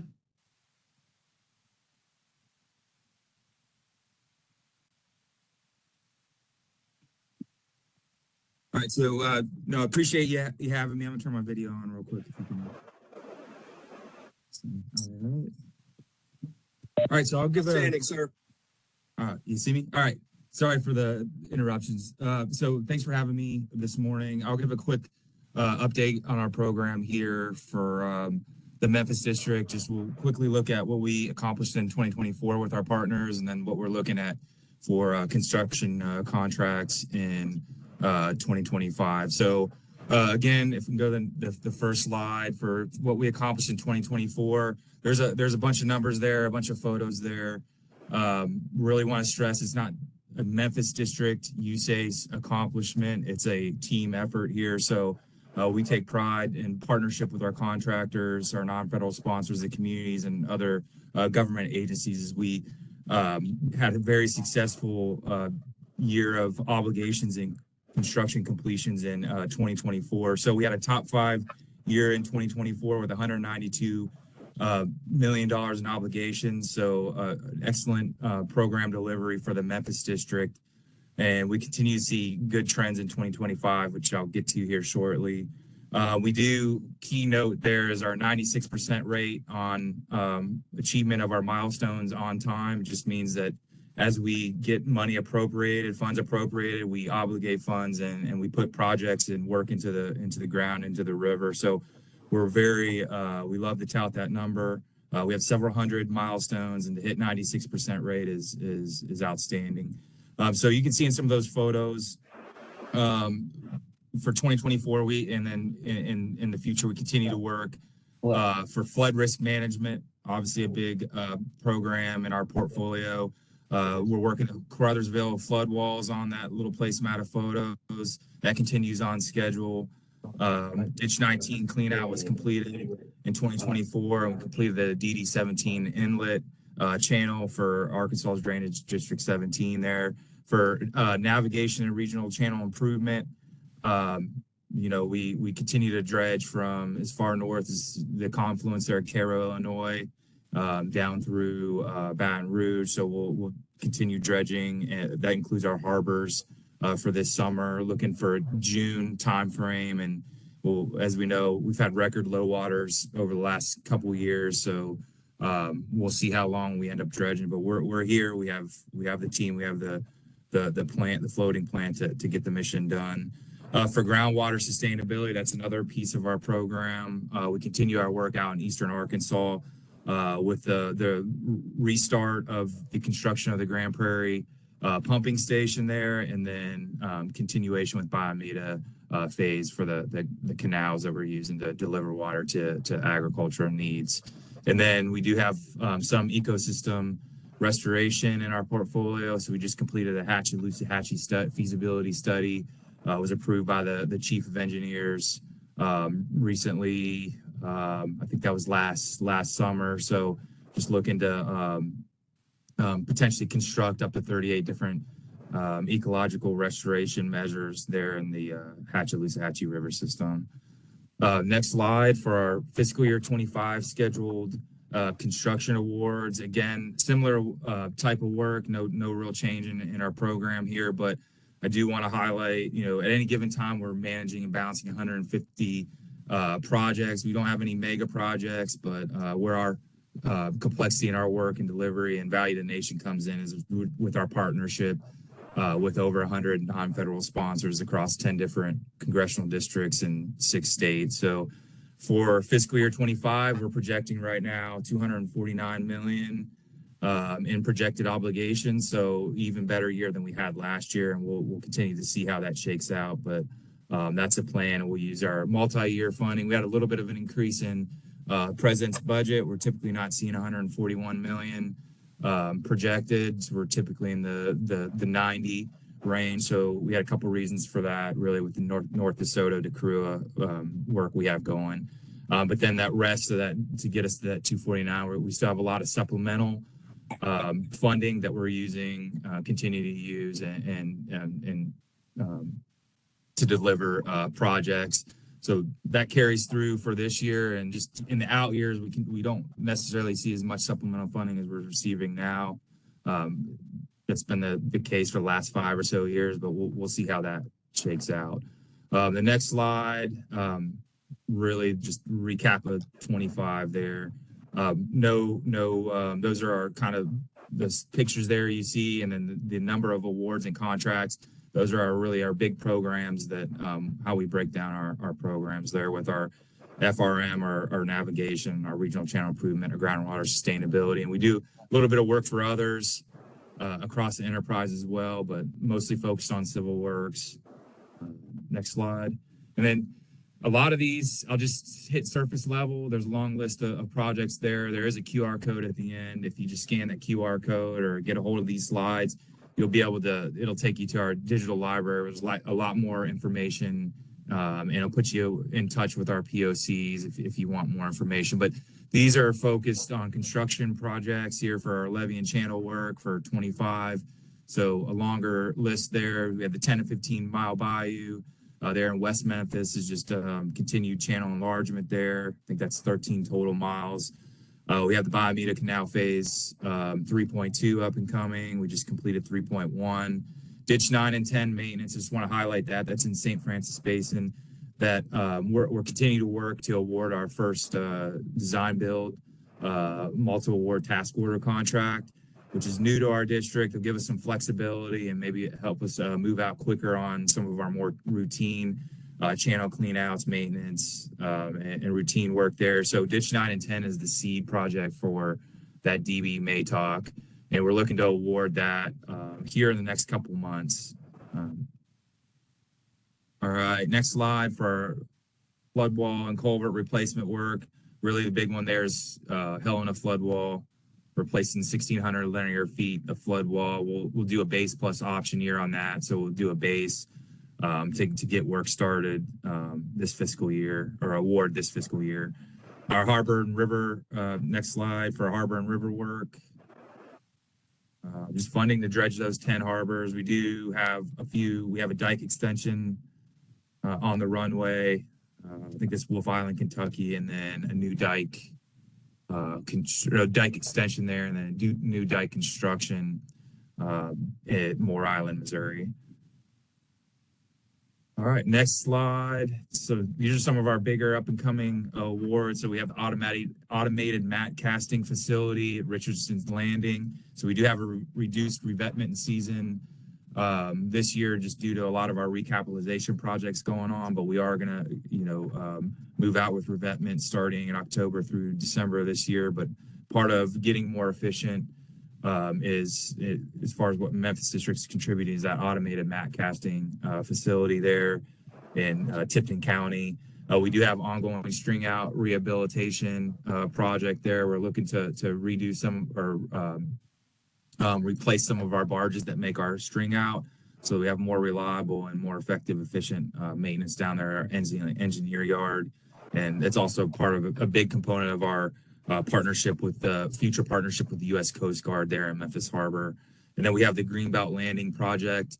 That's community directed funding for a boat ramp improvements, park improvements here in Shelby County in downtown Memphis. All right, and then my last slide just has our points of contact. So really appreciate the 10 minutes you gave me to share what we have going on in the Memphis District, and we continue to look forward to having a successful, even though fiscal year 25 is midway through, continue our success in 25 and looking towards 26. So thanks for your time this morning. No, sir. Thank you for your time and showcasing your projects up there. One team, one fight, I think the word is among the Army folks. So we're on the team together, and if they can't find an opportunity here, your door is open as well as the other districts up the valley or up the river here for it. So for you. But I appreciate your time, sir. Thank you very much. Most excellent project there. So all right. Thank you. Yes, sir. I'd like to say many thanks for our president. That kind of comes to the conclusion of the presenters we have scheduled right now. I hope you found value in it. A lot of good information in there. So let's give all the presenter a virtual applause. How's that? Clap, clap, clap, clap, clap. I know we got symbols for that. So yeah, there was some good information out there. But however, the lower three districts for the USAs their mission is not getting any smaller. Speaking for the New Orleans District, another $1 billion year for us is coming up and pushing. And like the Lieutenant Colonel Jones talked about there, half of the season is gone for us. So what does that mean? Opportunity out there. Look for them. A lot of projects traditionally have been come third, fourth quarter looking for it. Like I say, if you can't be the prime, be the sub. Find an opportunity. There's opportunities available for you out there. That way it help us make our mission, all three of the valley districts, as well as meet those small business goals. We are always trying to reach those goals. All righty. Ness has kindly put up there the breakout sessions for the afternoon with it as well. We'll start with the New Orleans District up there. That is the main one that Ms. Vance, myself, will be in this afternoon. It's basically the one you're in right now. If you have a meeting number and all like that, mobile capabilities. Moving down to the Vicksburg breakout session, there is their link for that, as well as passwords and all. You can join. And in that room will be Mr. Anderson. And then there's a Cam Wallaby, I guess a project manager, as well as Julie Vazan, operation chief. This is where you get that opportunity to talk directly to the folks that make those decisions a lot of times. Now, they're not looking for a capability briefing. They want to hear from you. They want to hear what you're interested in. What can you do for them? Okay, moving on down to the Memphis District. You can see how to get, that's the link that goes to them. In that breakout room, Miss Sherry Cordy, the small business deputy for the Memphis. And then she has a program manager there, Mr. Andy Simmons, as well. So a lot of opportunity talking directly to the program manager. All righty, moving on down to the Rock Island, if you would. Rock Island is hosted by Mr. Troy Robbins, my counterpart, my buddy, my battle buddy, the small deputy up there, small business deputy. He's bringing Mr. Scott Harris, the contracting chief, as well as another branch chief. Ooh, talking directly to contracting. Wow, that is a great opportunity. Some people have approached me, how do I get to talk to a contracting professional? Well, here's your opportunity for them, and talk directly to them. Moving on down to St. Louis, moving down the river a little bit there. You have Miss Kelsey Daniels, the chief, the deputy of small business programs for the St. Louis district. And then down to the Gulf Coast. We never save the best for last, but in this case of the small business professionals, Miss Sonia Rogers and Miss Cy Simmons. Those are the two small business professionals there. And you never know with the Mobile District who else will pop in with them. So I'm looking forward to those. You talked about opportunity. Here is the place to do it. And moving on down, we have the links there for Miss Joanne Lawrence, Mr. Alex Banks, and scheduled Marjorie Bald and Miss Gerald Brooks with the Small Business Administration. Ms. Lawrence put out a lot of good information, and maybe you didn't catch everything. Here's the perfect opportunity to get it straight from the source. Ms. Lawrence has been around a long time and highly proficient and regarded among the small business community, among everybody turns to her for an answer a lot of times. So a wealth of information. If you have never met her, here's a perfect opportunity to shake her hand virtually or get to meet her and get to know her, as well as her team. And of course, you get 6 for 1 with APEX Accelerators. You get a lot of information there. No longer you get just Louisiana. We have, Cindy has gone above and beyond and pushed out there and has the Mississippi small APEX person as well. So you're getting a lot of opportunity, folks. You're getting a lot of bang for your buck there. So she is bringing, and she has in her room, her name is Candace Myers from Mississippi. She's the APEX person over there, Cindy's counterpart. Peggy Simmons talks about DOD and SBA mentor protege overview. She'll give that. Hannah Lopez, government and overview as well, white papers, etc. Some wealth of information. Jennifer Richards, cybersecurity, CMMC. Ooh, that's a nasty word, but it is going to be mandatory. She talked about it early this morning in the presentation. So please, if you get it, here's where to get the answer straight from the source. And of course, Ms. Colleen Boussard-Perry, which is a wealth of knowledge, former contracting professional as well. So got 6 for 1 in one room. Wow. What better deal could you get for that? And coming up at the end, we have the Coastal Technical Assistance Center folks. Ms. Paige was there, and she's bringing a program specialist with her. And then down at the bottom, towards the bottom, and next we have the NVN folks. This is going to be our construction division, Mr. Jim St. Germain, followed by Miss Bonnie there. And then you have the engineering folks talking to them, Miss Lori Wingate, Miss Nikki Gluck, and they're going to be talking about A&E Outlook. Ooh, somebody else brought that question up, so it would be a great opportunity. Then we move on to another breakout room. It's available to you is the program and management division in there. Mr. David Bradley, the senior project manager, and Amy Dixon, project manager as well. Hear their speeches as well, or learn from them. Then you have presenters from in there, the Mississippi River and Tributary, MRNT. Then you have presenters there, Miss Rachel Calico, Moniette Williams in there. They're great folks to have a lot of knowledge. And then last but never least, our operation folks, Rachel Melanzon and Tyler Baggett. They're going to talk about the outlook for our operations. This is the one that some of the projects are not so monstrous, that are better suited for small business a lot of times, because we got maintenance and upkeep of our facilities. So I want to say the opportunities are there, but you have to tune in to each one of those links separate to go into each one of those rooms. So there again, I'd like to thank everybody for attending again. This concludes it. The morning session, we're prepared. We'll start back up at 1 o'clock Central Standard Time for the afternoon session. We, Miss Vance, myself, and Miss Snodgrass will be on this channel here, or this link here, for anybody in the afternoon. Those are the cancer cookies, apparently. Somebody's got a hot night, please. Yeah. Okay.